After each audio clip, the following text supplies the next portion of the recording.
Hey everybody, what's up? Chad Wesley Smith here for the JuggLife podcast. On today's episode, Max and I talk about how we kind of arrived at our current coaching philosophies, sort of the steps and stages along the way as our development from young athletes to the coaches you know now, and how our philosophies were developed, who helped develop them, what experiences in our life got us to where we are now. Today's episode is brought to you by Roan. If you want great looking clothing for any occasion, in the gym, on the golf course, at work, whatever it is, Roan has got you covered. They first sponsored the podcast several months ago.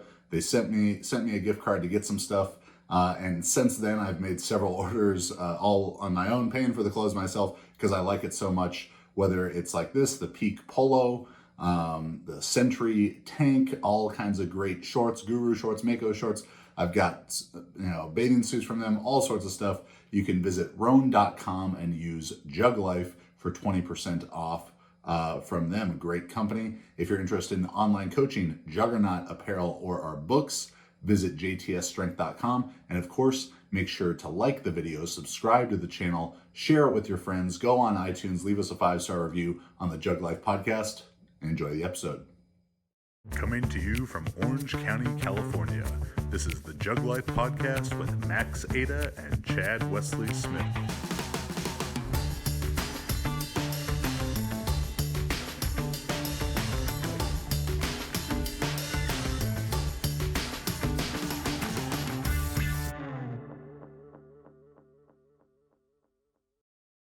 What is up, buddy? How you doing? I'm doing pretty well, yeah. Fresh off the plane from Lima, Peru? I don't know if the word fresh would describe the way I got off the plane from Peru, but yeah. Do you still have your Machu Picchu calf pump going on? They're still sore. My left leg is noticeably more sore than my right, which I think is probably related to being, super crooked or like a hip shift, but you definitely notice after about 1,000 steps that you're not quite even there.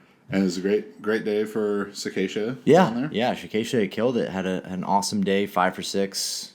Took the gold in the snatch against Lady Soleil from Colombia, which was awesome. And then, just finally had one of those like really good 5 for 6 meets that she's needed to have. And, ended with a 241 total, which is a PR. Competition PR snatch, comp PR clean and jerk, lifetime PR clean and jerk as well. And, it was just like came to win and did everything she could. And Roby wise, it seems pretty. She's only 9th on that panel list. It does seem pretty solid. Yeah, she's only 9th on the list, but it puts her in a good spot because she's like, the 76s are kind of up in the air for Pan Ams. My assumption is that Kate and I may pass going to Pan Ams, which would put us as the number 176. So. We're also at 241, which gives us a little bit of an edge against Rogers if she just decides to switch to 76. We'd be ahead of her, so she'd have to, repeat a good performance and do like a 242 to get ahead of us. So it's a good overall position to be in for her. Nice. Well, I'm excited for AO in a couple weeks. That's going to be a very fun meet. Yeah, a lot of people going. So what I want to talk about today, and something we get asked, my email's been blowing up. A lot of people have been asking about my skincare routine. But in between those emails, what other emails are you getting? that they ask about, good resources and stuff like that. But, well, it's easy enough to just list off like a couple books or something. I think coaching philosophy and mentors and influences is probably the bigger topic that I want to talk. So we'll talk about sort of how you and I have each arrived, with the ideas that we have now. And for me, certainly, that began as an athlete.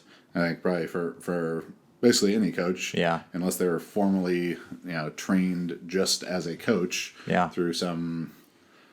Some weird Soviet or Chinese. Well, because even the Chinese weightlifting coaches, they have to have been like a national level. I think a national champion. Yeah, I think you have to be a real. And so you're basically world champion. Yeah. Then. Yeah. And even in like Russia, I've heard like Vladimir Safonov, when he came here, he said there's no like top coaches that weren't at least like national team members. Yeah. So, and then I've heard that interview with Zatsorowski where he talks about their coaching education system, and it's like a 4-year degree. But short of going through a 4-year coaching degree, most people's coaching journey and ideas about coaching probably comes from what they did themselves as athletes, and that was certainly the case for me as I began like forming these ideas of what is effective, and it was a lot of trial and error, and I've with the minor exceptions stuff I'll talk about as we go, but have pretty much written my own program since I was 14 years old. And is there a big difference between the 14-year-old Chad Wesley Smith program and the 28-year-old Chad Wesley Smith program? For a 14-year-old, I wasn't doing too bad. I remember you telling me one time that you, and maybe you were younger than 14, maybe this is before the formal programming, you had like tied some rubber bands to a tree. Yeah, I guess if we were to go even farther back, this whole process began with seeing Rocky IV for the first time. Okay. Yeah. We're most good coaches. Yeah. Rocky IV training montage. Cool Runnings training montages. Fantastic, yeah. Chariots of Fire maybe thrown in there. Yeah, all the classics. But yeah, that was that I was getting ready to play Pop Warner Junior All-American football for the first year, and I knew that it was like a tryout kind of thing. Like not everyone made the team, I guess, which now thinking back on it for 8, 9, 10-year-olds seems very unlikely. But at least in my mind, I was like, I got to make the team. Little Giants training montage probably came into play big with that one. Possibly heavyweights. Yeah. For me, for sure. Yeah.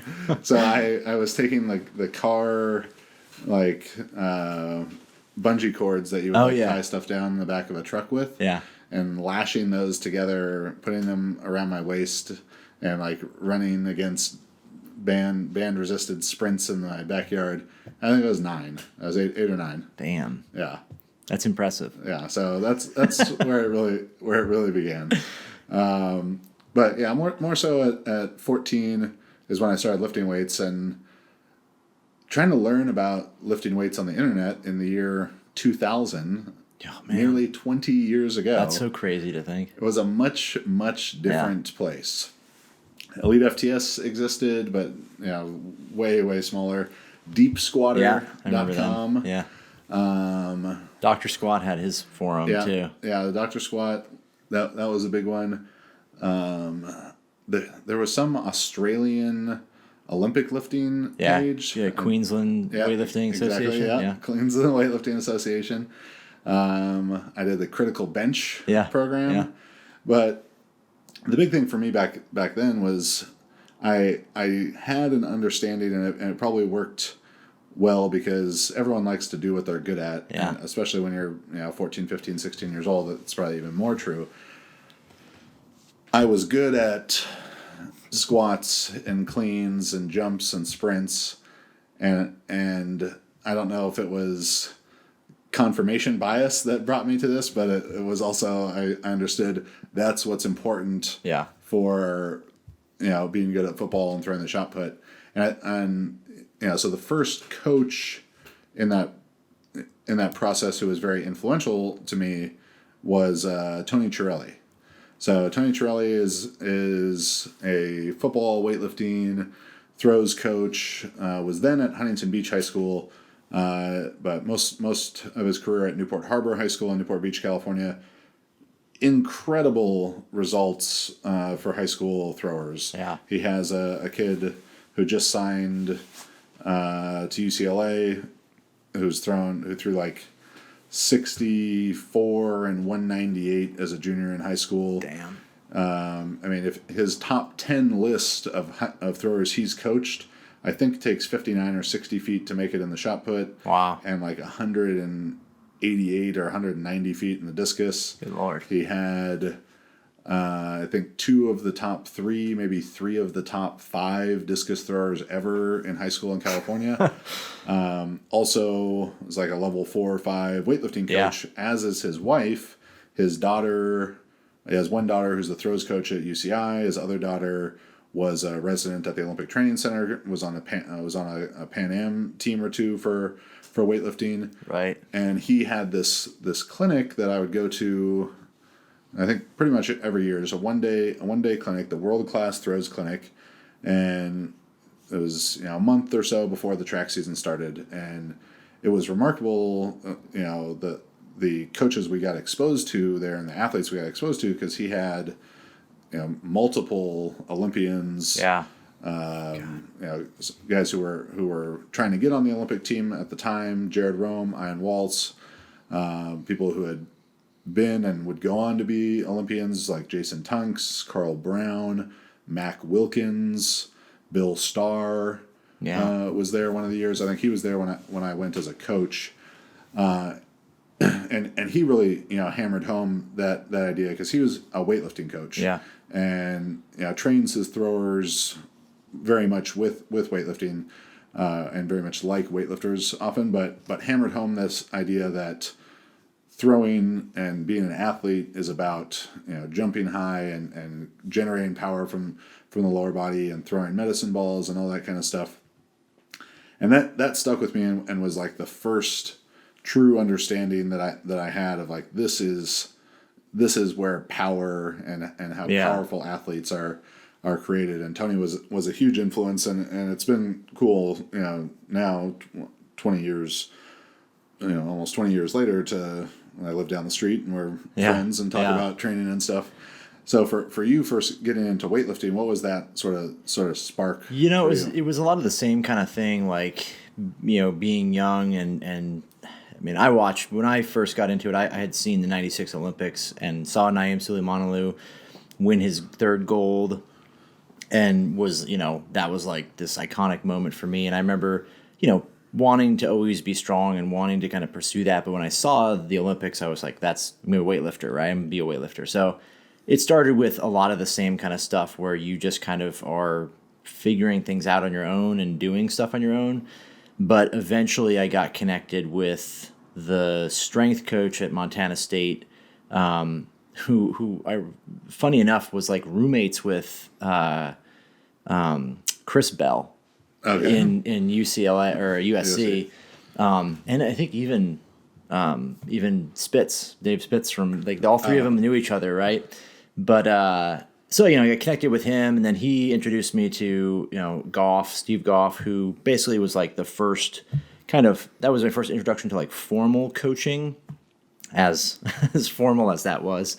But it was much more of like a trial by fire kind of thing, where you'd look online, you'd find stuff, you'd find programs and things, and you had a coach at the same time who's telling you something. So it was much more of like there was not the pedigree that Cirelli had, where like, oh, this guy's like produced a bunch of people consistently. It was more like, let's kind of figure this out as we go. And that's I think from an influential standpoint, it's like, wow, you learned a lot of shit that doesn't work. Mm-hmm. Maybe you learn that early on, but your execution of like stopping the shitty things that aren't working takes a long time.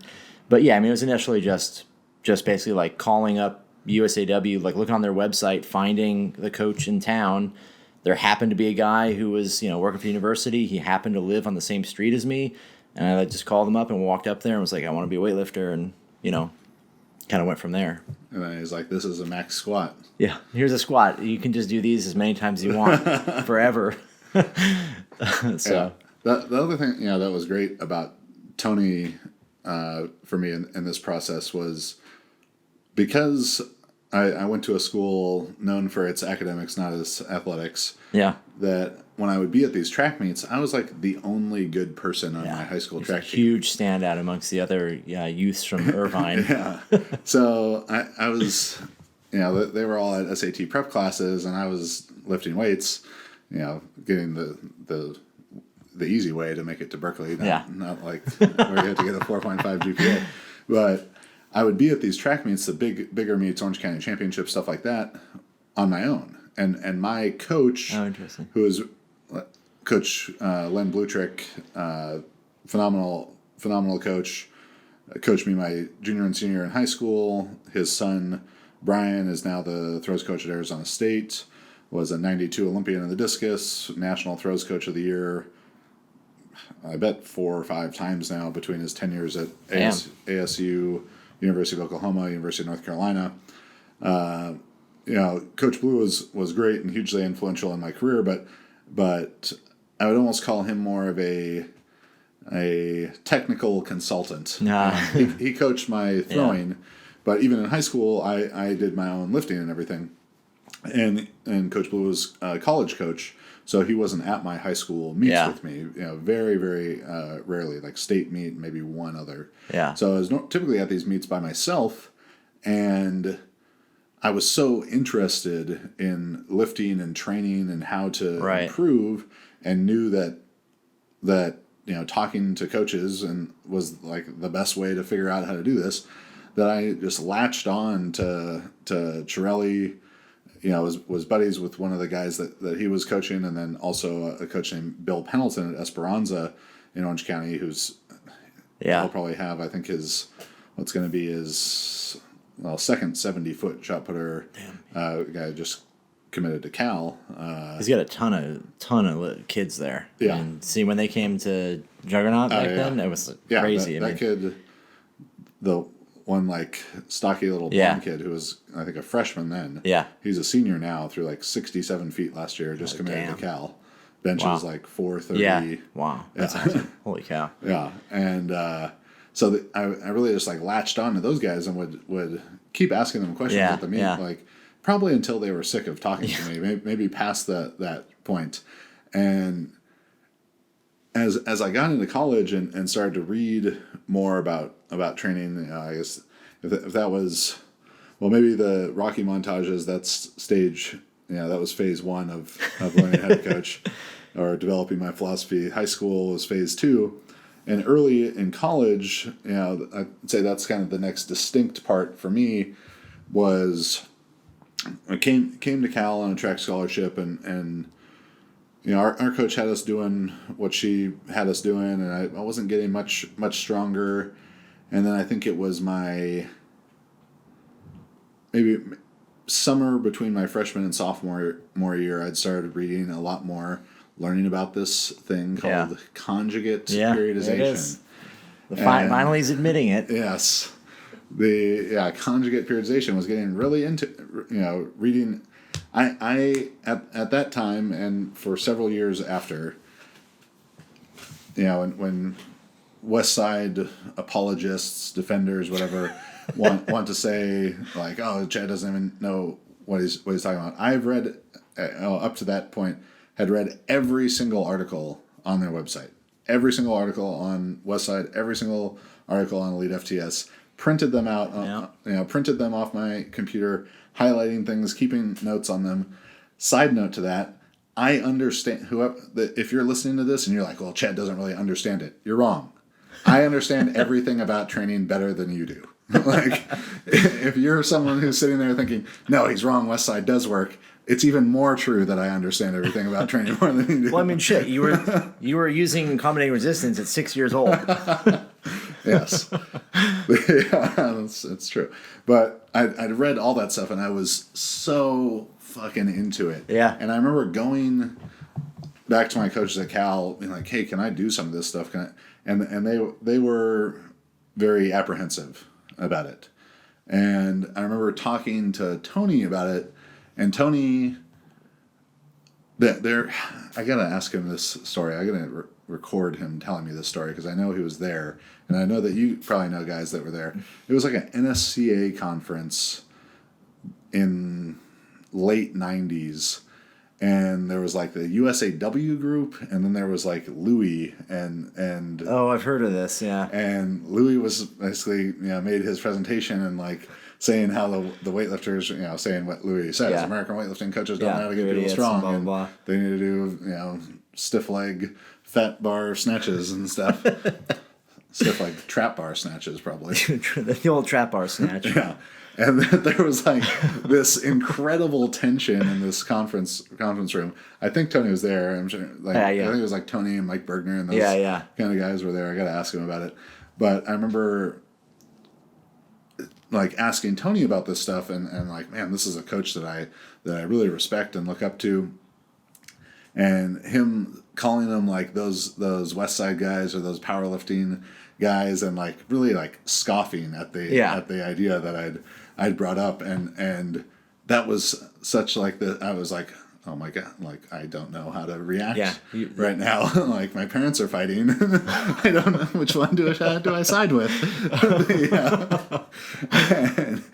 And it being like, and I decided to go with the West Side. It's like a moment where you finally, like, all of the Bill Cosby stuff comes out, and you're like, but I really love Mr. Huxtable. So you can't decide. Yeah.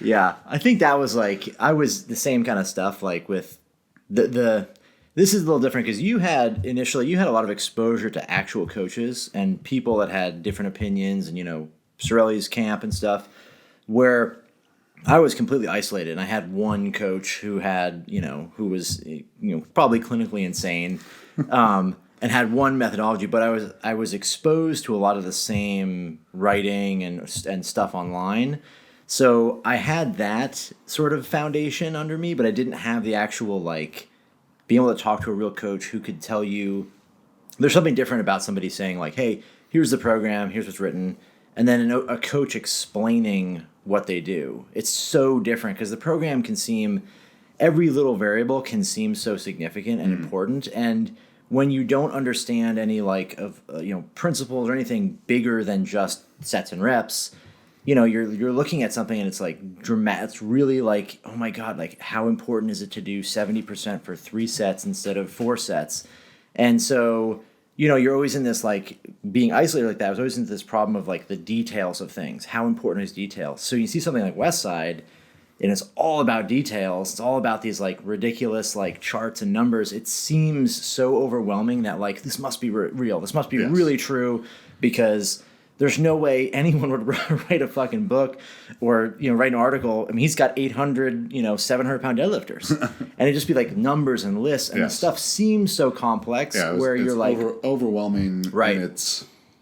What appears to be its complexity and... Yeah, and you're just kind of trapped by that. And so, like, I remember it really was like, for me, it was like, I always believed, early on, I was like, believed that, like, West Side must be better because it's all about science and numbers and accommodating resistance and circumax phases. And, obviously as time goes on, you get exposed to other coaches who can explain things and be like, yeah, well, this is like what's really going on. Yeah. And it's as many jokes as we make about West Side, I did very well for myself, using those ideas. For my own training as I through the shot put and for when I started coaching, and I began, as a professional coach in the sense that I was being paid to coach athletes. The summer after my freshman year of college, I came back and like ran our summer lifting conditioning program for our high school football team, and then did the same thing. And then the next summer after that, I came back. I had transferred away from Cal at that point and came back to be defensive line coach and run all the summer conditioning, off-season stuff, and it was so many of those West Side articles and Elite FTS articles, that specific ones don't stand out in my mind, but DeFranco, West Side for Skinny Bastards, and then there was an article on Elite FTS by Joe Ken called Max Effort Training for the Front Seven. Yeah. And that was the first time that I'd seen like something that seemed very systematic in its individualization towards different position groups and even back then, this was 2000 and summer of 2006 that I started again professionally coaching. I was 19 or just turned 20. And that was like I was able to kind of take that article and extrapolate it out from what he had for the offensive and defensive linemen for linebacker, Yeah. tight end types, and then wide receivers, defensive backs, and that was like a big moment. Yeah. I think for me of understanding, like, all right, this is how these principles. Yeah. Even though they're it's not stuff that I would do now necessarily, it was still important. That's how these principles can be changed for different I think, needs. I think that's like the biggest thing that West Side really did, and from a positive impact it had, and the fact that it appeared that prior to what West Side and what Louis and those guys kind of pushed, it was about like a program. Like, here's the 5x5 program. And the program was just this static thing that existed that was, you just do this. You're a football player, this is what you do. Maybe there would be some programs written for like different positions on a football team or like different sports, but it's basically just like, here's the hard and fast, recipe for what you do. Whereas Westside kind of introduced the concept of a system via, the Russian Soviet weightlifting system, which was like, hey, like there's solutions for everything that exists within this because it's a system. It's, plug and play different pieces to get the recipe for this position or for that sport or whatever. Whereas that just didn't exist before. So I think that was, like you're saying, like a huge leap forward in thinking. Was the application of it really excellent, or the execution probably not the best, but the fact that it was a system was a huge leap forward. Yeah. That is, a big point of credit, I think, to give to Louis and to Westside. We can edit this all out later.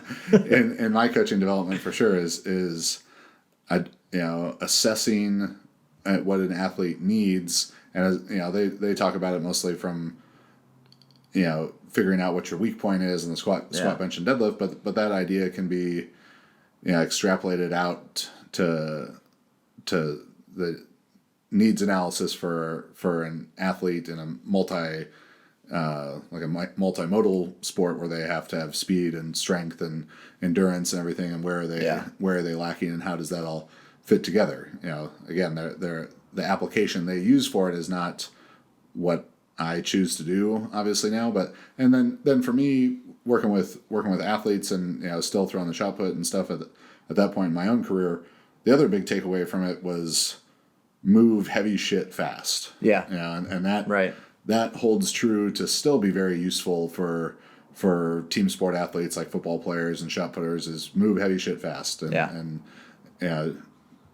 always putting an emphasis on the intent.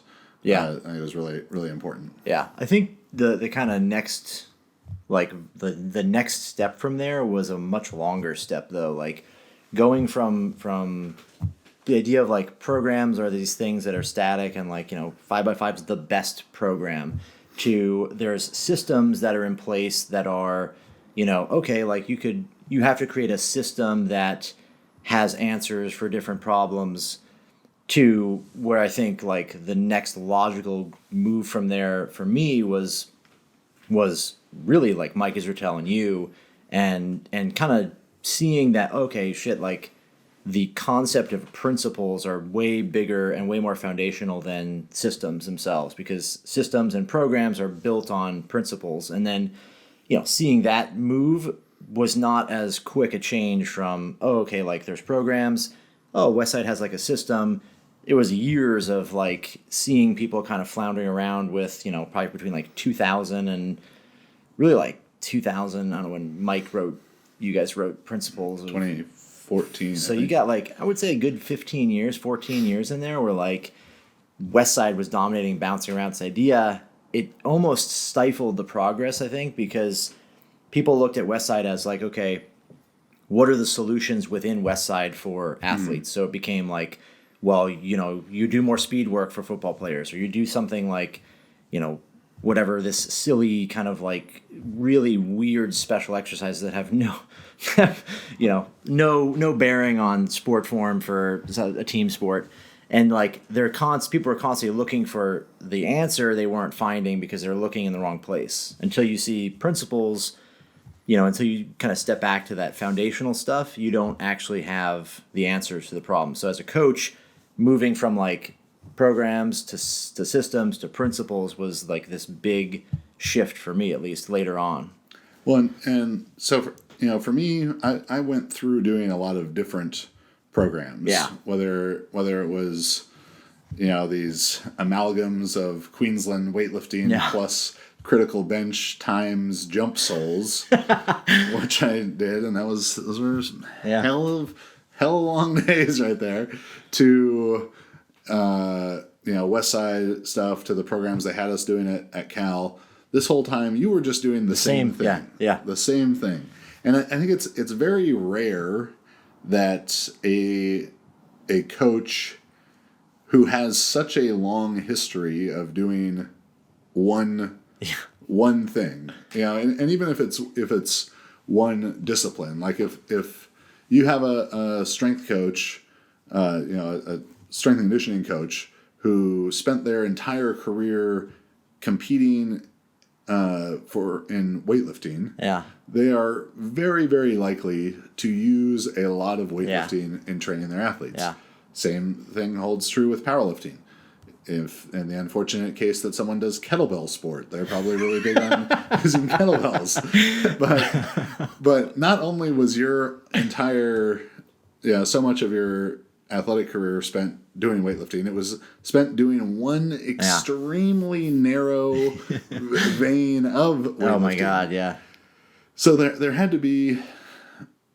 Was there ever a time when you started coaching lifters that you coached them in the same way in the Bulgarian system? Probably like the very first few people I worked with, I was like, well, we'll do some variation of what we're doing.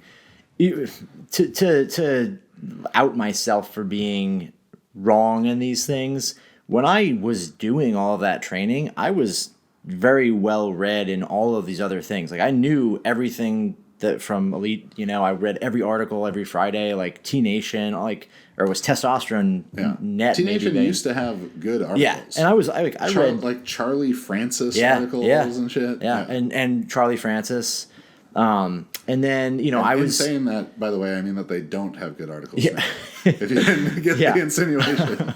And Verka Shansky, when he was still alive, he had his forum, he had his whole thing. Like I read through everything. I always was super into that, and I read all the Russian translations and everything, but I was still doing that stuff because I had a coach that was coaching me, and so I just did what we were supposed to do. Because obviously buying in and believing in what you're doing is super important. So there came a point though where like I knew what we were doing wasn't right. I knew it wasn't working. And to quickly clarify, for people, Steve Goff is nicknamed the American Butcher after Max's other coach of more note, Ivan Abajev, the Butcher. So the original Butcher. Yeah. So from the start of your weightlifting career with any formal coaching, you were doing the Bulgarian system to the extreme. Yeah. Whether it was under Steve Goff or under Abajev. Yeah. So I knew, like I was very well aware of what was existing outside of what I was doing, and could grasp like, oh, that makes a lot of sense. Like there's this process, there's a system to it. There's a solution if you have this problem. There's like things you should do different. But obviously like the execution, which I think is the biggest component of being a good coach, I didn't do. I didn't change my program. I didn't do those things. But going through that and knowing all of those things, when I first started coaching people, I initially was like, well, I'll coach what I believe is right because I've bought into it, because I'm in this. That's what we're doing is coaching Bulgarian stuff. It was always going to be less than what I did. I was never going to have any squat 10 times in a day or 5 times in a day or snatch to maximum every day. But it was very much in this vein of like the same logic. Well, if you want to get good at snatching, then just snatch. If you want to get good at clean and jerks, then just clean and jerk. Or, these kind of like what you call like a isms, but like, it's just like this really simple cereal box kind of answer to something like, oh, if your clean tricks are bad, you got to train heavier, or like you can't PR unless you're going heavy all the time. When you step back and think about it, you're like, those are fucking retarded. Like, I can't believe I was that dumb. But you also realize like, okay, you're kind of just stuck in this place where you have a few tools because you only know these things. So it's difficult to just jump in and apply something you don't understand or don't have experience with. So yeah, I mean, the first people I coached were sorry, but you guys got fucked over. I mean, did you switch it up at all? Like, yeah, so like then doing jerks from the rack instead of from blocks, or a remarkable amount of individualizing your own program by switching the exercise. I did. Yeah, there was a point where, and probably like the same point with every coaching evolution I've had, where it came from a moment of like, okay, you're coaching somebody, and the greatest teacher you're ever going to have is failure, because like, shit, this person just didn't do well and they're not getting better, and it's obvious. When you become a professional coach, people pay you for that service, and they stop paying you for that service because you're doing a bad job.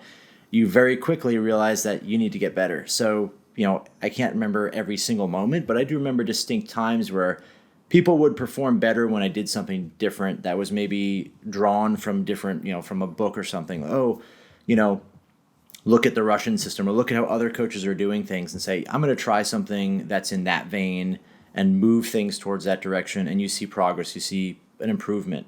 That was like, those were the moments that just kind of kept happening, where it'd be like, hey, I'm going to do it differently than this. I'm going to do it differently than this. I'm going to change this. We're not going to squat as much, or this and that. And you have a little evolution where you're like, okay, this is a better way to do that. This is a better way to approach it. And you just kind of have these over and over. I think at some point you get to a point though where you and I did as a coach too early on, like you can think that like, oh, it's about always finding the next thing that's right. And, every coach has these little epiphanies and these changes to what they do until they get, they start getting closer to the bullseye. But then when you're close to the bullseye, it stops becoming about finding the next best thing. It becomes about executing the system better and finding, hey, we know this is right. How do I apply it in a way that makes it as effective as possible? So you're not looking for something new. You're looking for the micro changes, not macro changes. Yeah. And the adjustments to like, if adherence to the program is better, the program works better. Or if the program is, just done in a way where, we're monitoring technique better, or we're doing these little things better, yeah, you get the same kind of effect. So it was definitely like knowing I was wrong initially and then slowly breaking away from that in practice.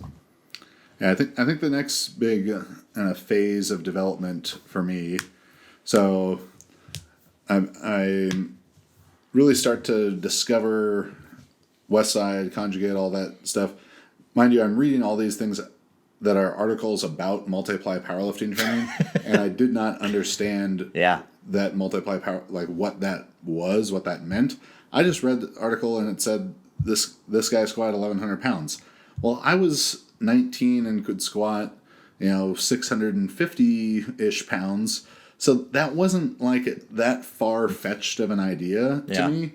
I figured, okay, I'm a sophomore now. By the time I'm a redshirt senior, I'll probably squat like 800 or 850 or something.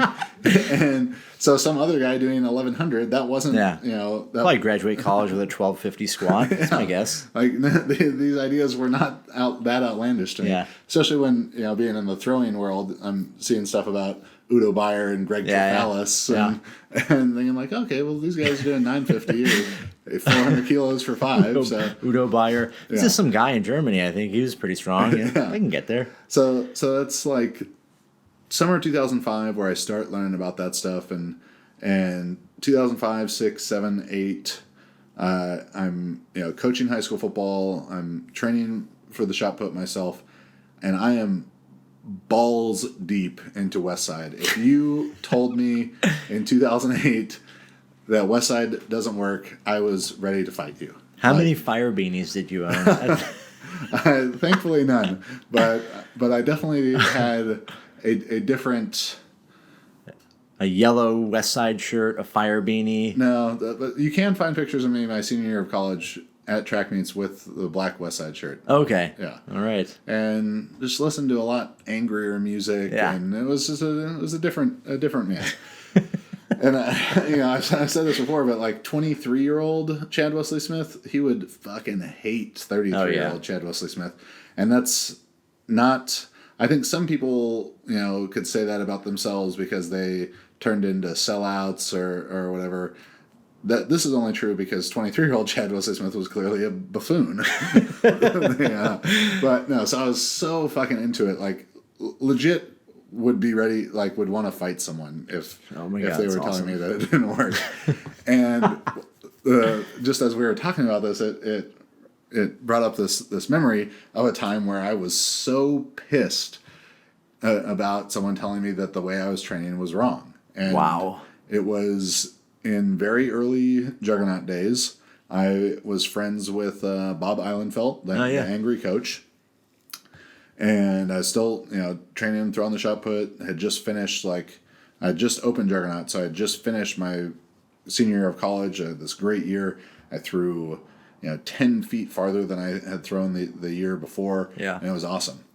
And Bob Eilenfeld was friends with one of our mutual friends, James Smith. Yeah.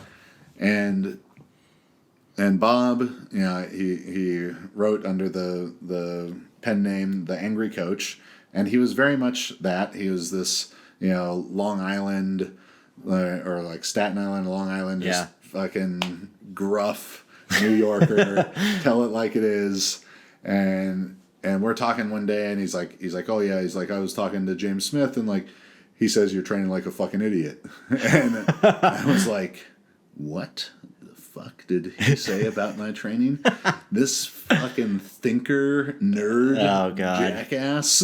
and Does he know how many thousands of pounds of barbell volume I do every day before I warm up?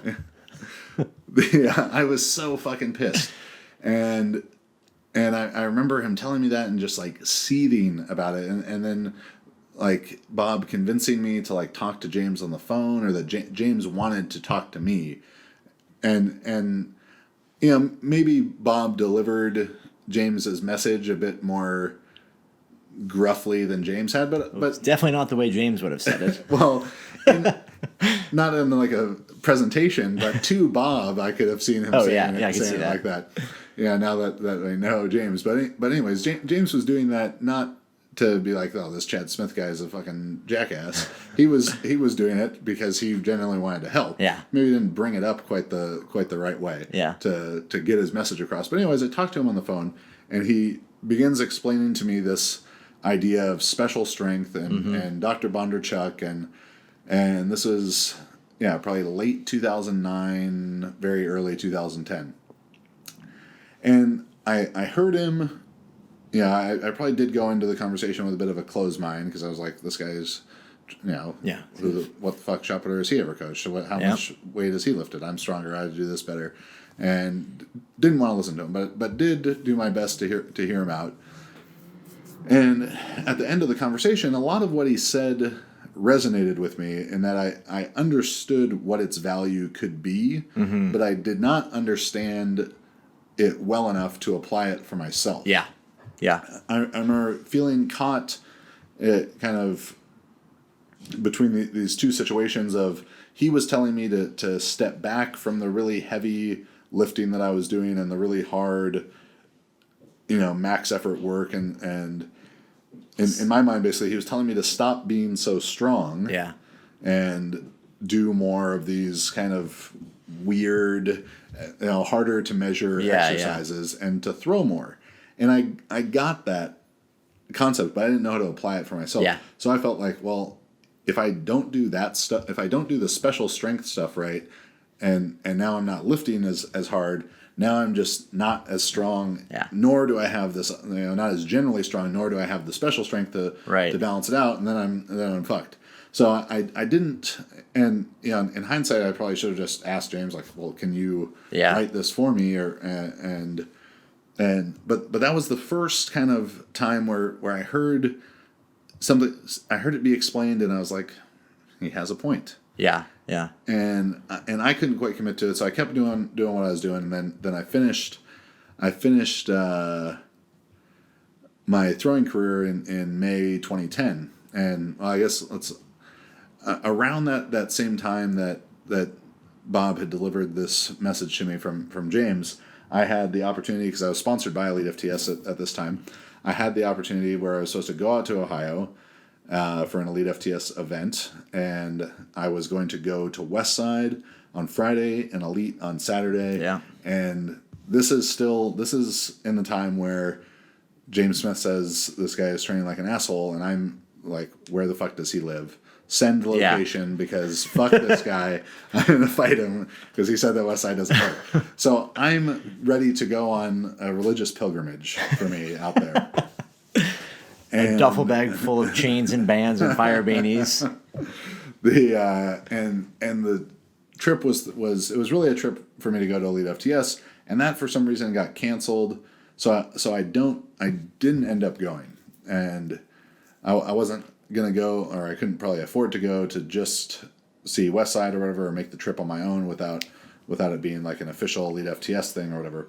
So I ended up not going, and in some sort of butterfly effect, alternate dimensions, we're rolling the dice of and each number has a different possible universe that we're living in. There is a universe in which I go to this trip. Yeah. And I wonder, had I done that, if I would have been so far down the rabbit hole of... You would have crossed the event horizon. There's no way out of it. There would have been no way back. That's somewhere, at about 6:30 a.m. at a Bob Evans in Columbus, Ohio, I would have passed a point of no return. Yeah. And from there to the end of history, I would have forever been ready to fight someone who said that Westside doesn't work. You would, if you had gone, you would have been on ESPN3 in the WPO a couple weeks ago. God, you'd have been up there. I would probably fucking slaughter those guys. But you would be training like them, so it'd be equal. Yes. You'd be squatting 12 and a half inches high. I'd actually have to jump. You only go up in the squat somehow. But yeah, so I wonder, what that universe. That's a scary place. It's a scary world to live in, and so again, then fast forward back to like May or June 2010. I had still been doing Westside. I meanwhile had written the Juggernaut method and had gotten away from using Westside as much with athletes at the gym. Though I was still using it some, and even I'm not opposed to using it now, particularly in like a short time frame situation with like a speed power team sport athlete.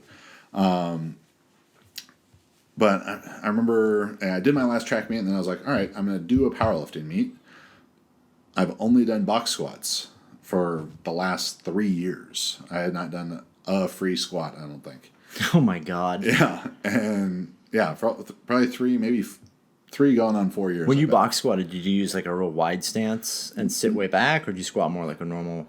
I mean, wider. Yeah. Not like I wasn't trying to like put my feet under the outside of the power rack or anything, but I was definitely trying to, sit back, open my knees more. Like, did you feel, because you and I are built pretty similar, like at least our like lower bodies, where like I always felt like trying to squat like that made me feel so weak, like squatting more wide and sitting back a lot more. Where it's just, my experience with Westside was much shorter than yours, but like I always remember feeling like this is really unnatural feeling, like it didn't feel strong at all. And I'm just curious because like I wonder how much that just like plays into those kind of things for somebody. Yeah, it's I don't have a specific memory of that. I think I had box squatted 725, and I was squatting to like a legitimate box height. Yeah. And you can go back in old Juggernaut YouTube videos and find videos of me doing cambered bar box squats with chains and safety squat bar box with bands and all this kind of stuff. And so it was like a legit box height. And so I'd done 725, and then I was like, all right, I gotta see what I can squat because there's no box at the meet. It's probably like 950. Yeah, I'm glad that I had that amount of sense to not just show up to the meet and be like, all right, well. How much weight did you get stapled with? I remember squatting, I want to say I think I squatted 550 for either 3 or 5 reps. After a 7.25 box squat. Yeah, so it's not bad. Not that far off. Yeah. But I also remember feeling like this is a lot different. And the bottom part was really hard. Like, and it at that was like the next moment where I was like, I can't do this. This is not what's going to make me good at powerlifting. And so I did the Juggernaut method, exactly as written in the first book for that meet, and squatted 800, and I know that the heaviest squat I did in training in sleeves, or not even in sleeves, it's bare knees. It was 635 for 5. So I'd gone from either 545 for 3 to 5 reps to 635 for 5 in 4 months. Oh, and really then put knee wraps on and did 765 in training, and then 800 at the meet. Yeah. And about a month after that was the first time I actually did go to Elite FTS. So it was like 1 year after the original trip was supposed to happen. And I'm out there, and I'm sponsored by them, and that was the first time I had been around multiply lifting. Yeah. It was when I went to my first meet to compete. It was also the first meet I had been to, and I just didn't know what to expect. I still did not know what powerlifting equipment was really. Wow. I knew that while we were getting rack heights at that meet, there was a guy who asked me what I was opening at, and I said 725, and he said, "Me too," like kind of scoffed, and he's like, "Me too," in the bench. Oh, well. And he then bombed out. So that wasn't a great first impression for equipped lifting on me. I can guess what his three bench attempts were too. The first one took 7 seconds to get to 3 inches above his chest, and then they took it. The second one, they put more weight on, got it to his chest, and then couldn't move it. And the third one, he almost killed himself.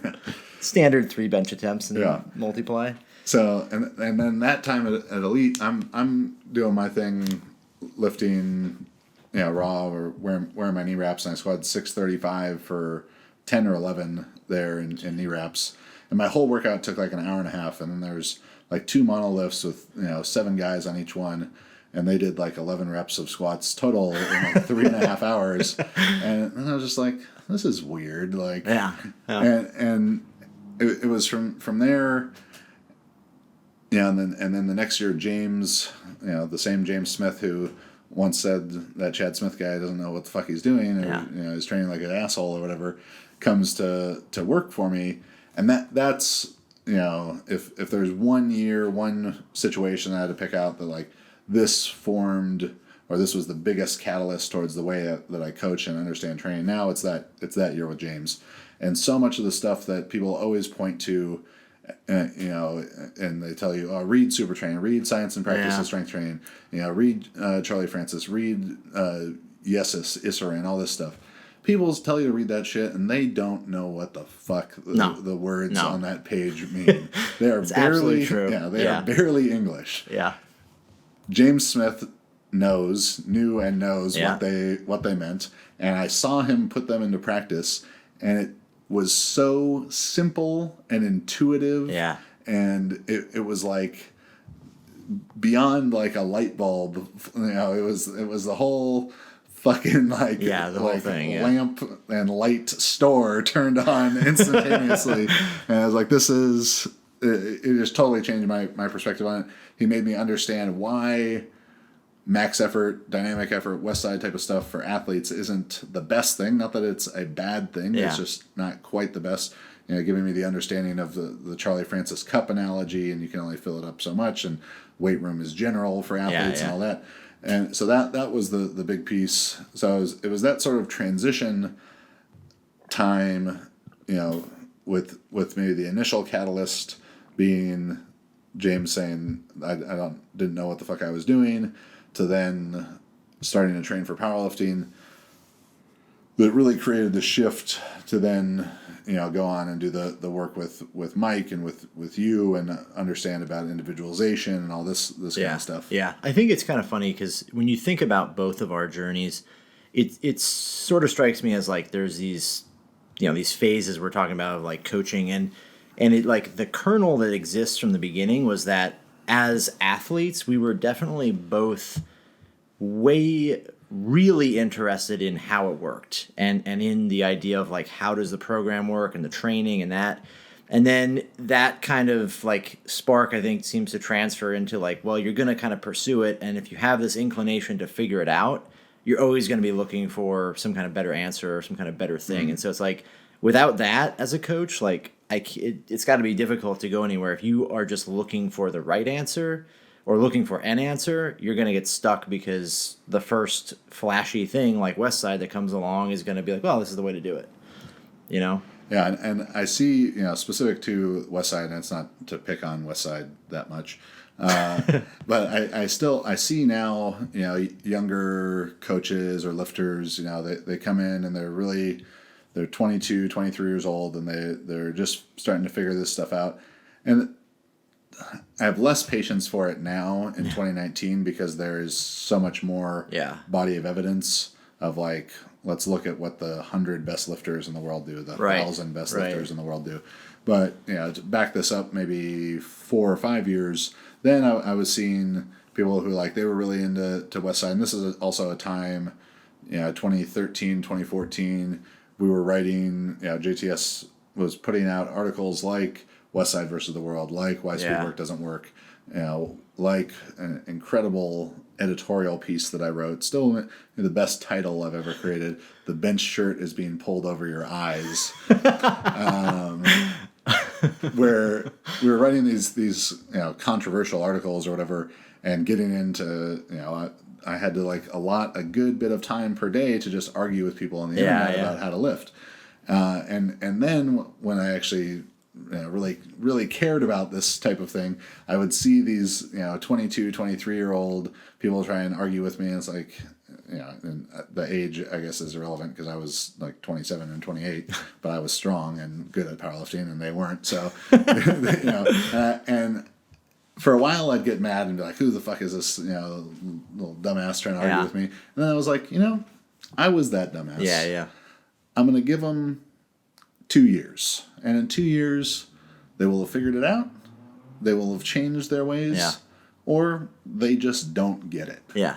And it's that idea that you got to be progressing in the understanding, which is, again, not to pick specifically on Westside type of stuff, but shocking, alarming, amazing to me to see some of these people who have been doing so much of the same stuff for 10 years, 20 years, 30 years. And it's like... It's incredible. In such an objective sport where you can so easily measure improvement when it doesn't exist to keep going, trying to keep doing the same thing. We see the same with the Bulgarian stuff. I mean, the fact that there's people in either one of the sports, weightlifting or powerlifting, that still bring up the idea of the Bulgarian system, where it's like, it's just, and this always kind of comes back to the idea of principles in training. If you can't define, every single program that exists can be defined by the same parameters, like volume, intensity, the weights on the bar. We can just look at any millions of programs and compare them to each other. But for some reason, there's this belief, and I think it's true with the Westside fanatics, true with the Bulgarian fanatics, where it's there's a mysticism around it that there's something more than what the data tells you. And the data tells you generally that your results are not getting better, you're not improving, but there's some kind of mystery, and it's always well, the Bulgarians were really great, or Westside they have this, or it's there's something that's happening that's somehow intangible that can't be included in the data. But then they use you kind of fall into this trap of using justification for it. And in weightlifting you see all the time, blame the athlete, right? Oh man, we trained really hard, he hit this lift 18 times in training before this, but then he bombed at the meet. And when you step back and look at it from the standpoint of understanding the principles behind training, you can look and be well, it's really fucking obvious why he bombed out, because he destroyed himself 18 times before this. Right? The Bulgarian one, and I see this in YouTube comments on our videos on this topic of, critique of Bulgarian or Bulgarian system explained. Something is when there's fucking YouTube commenters, the scum of the earth, worst people in history. Only if you post with your real name, it's fine. Yeah. If you post, there's an infinite number of combinations that can create a name on YouTube. Yeah, Muscle Monkey 69. I don't give a fuck about your opinion. and they post on there like, this guy doesn't know what he's talking about. My squat has gone up, Yeah.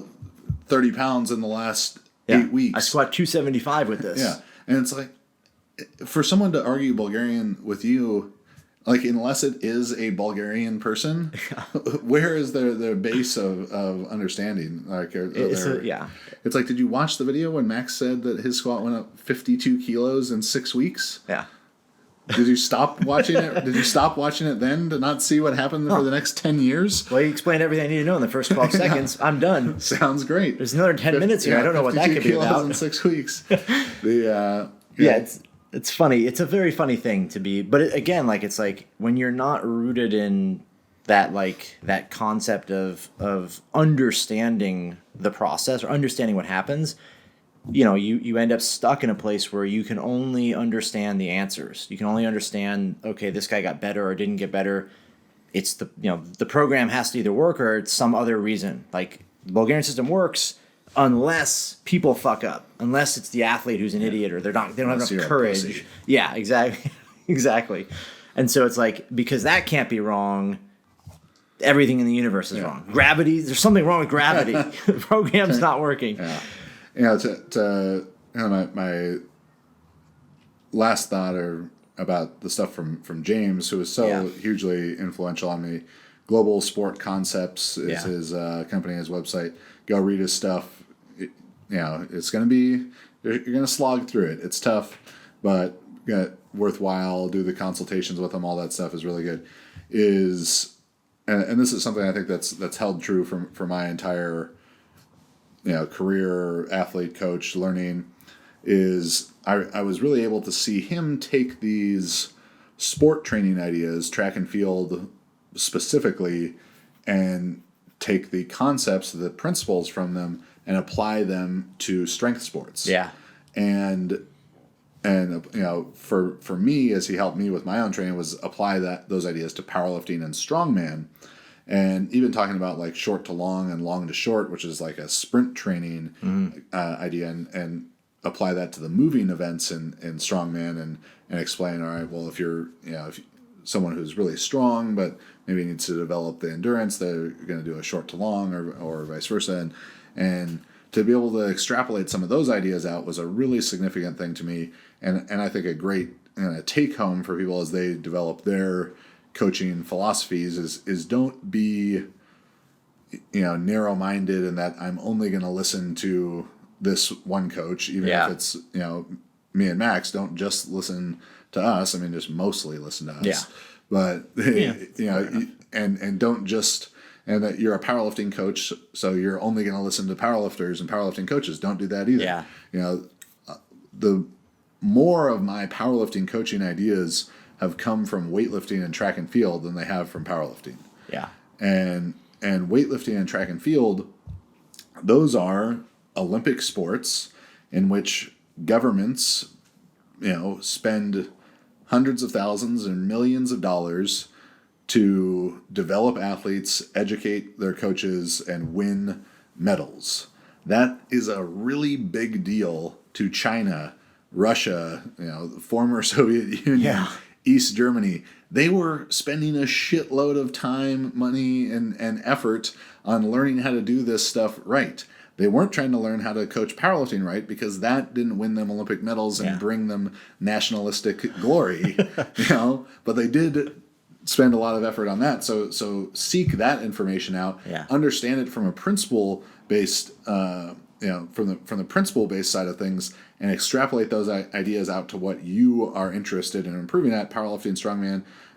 Take those track and field ideas, apply them to weightlifting.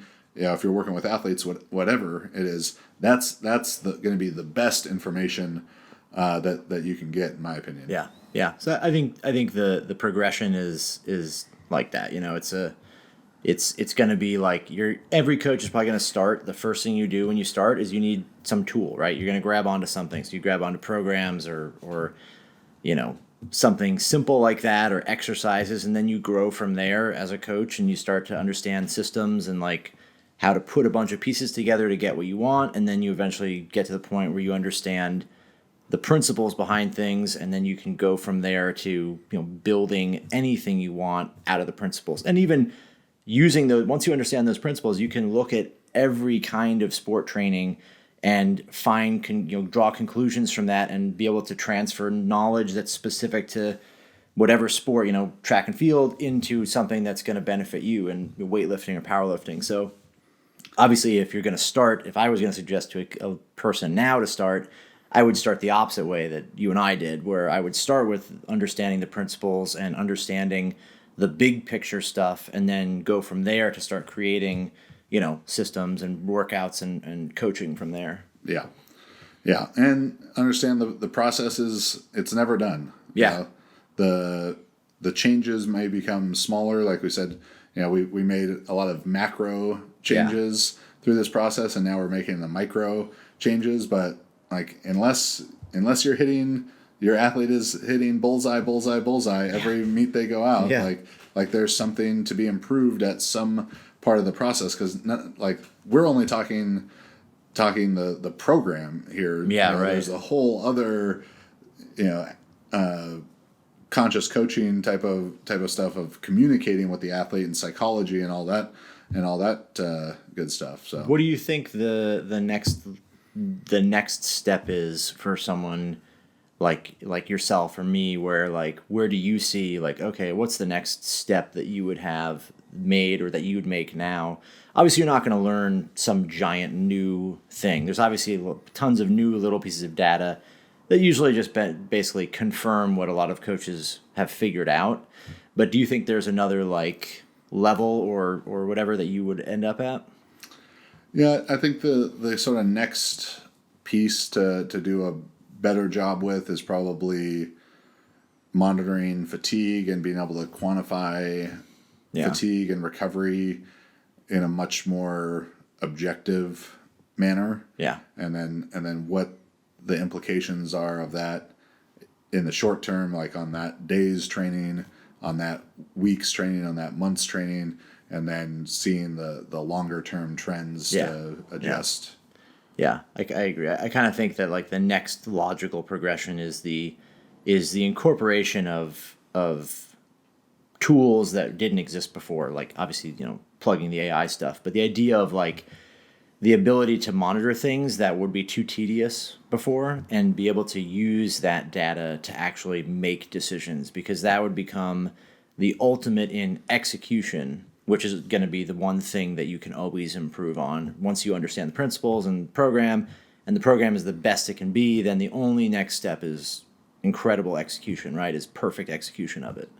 Microchips in people. Yeah. Laser cleans and hologram snatches. All right. Well, sounds good. Thanks, buddy. Yep.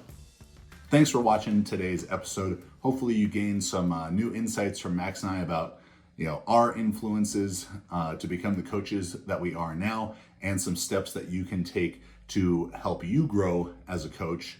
As always, share the episode. Go on iTunes, leave us a 5-star review, write us something funny or nice. We always appreciate that.